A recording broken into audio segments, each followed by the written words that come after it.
ఇదేమో కనపడుతుందమ్మా 11 కీర్తన 51 11 నుంచి ముందుకు వచ్చాము. వాక్యం చూద్దాం.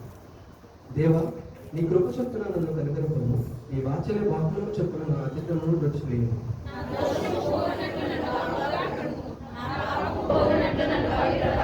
నా అతిక్రమం నాకు తెలిసే ఉన్నవి, నా పాపం ఎల్లప్పుడూ నా ఎదుట ఉన్నది.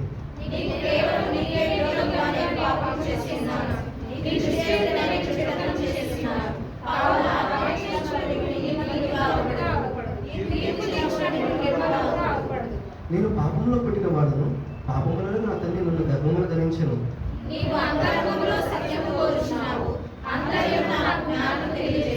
నేను పవిత్రపరచున్నట్లు ఇసుకతో నా పాపం పరిహరింపము, హిమము కంటే నేను తెల్లగా ఉండునట్లు నీవు నన్ను కడుగుము.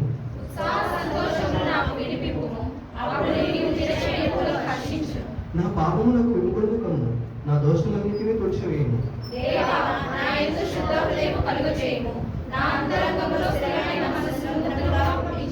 నీ సన్నిధుల నుండి నన్ను త్రోసివేయకుము, నీ పరిశుద్ధాత్మను నా ఎదురుని తీసివేయకుము.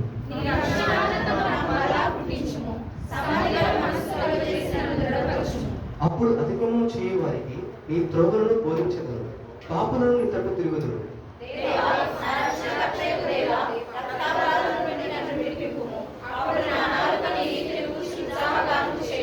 ప్రభువా, నా నోరు నీ స్తుతిని ప్రచురపరచున్నట్లు నా పెదవులను తెరువును.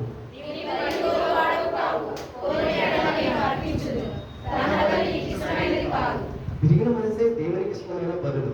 దేవా, విరిగి నలిగి హృదయమును నీవు అలక్ష్యము చేయదు.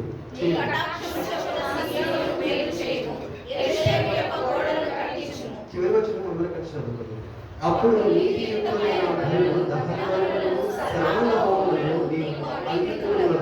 అప్పుడు జనులు నీ పరమేశ్వరుని యొక్క కోరికను కల్పించారు.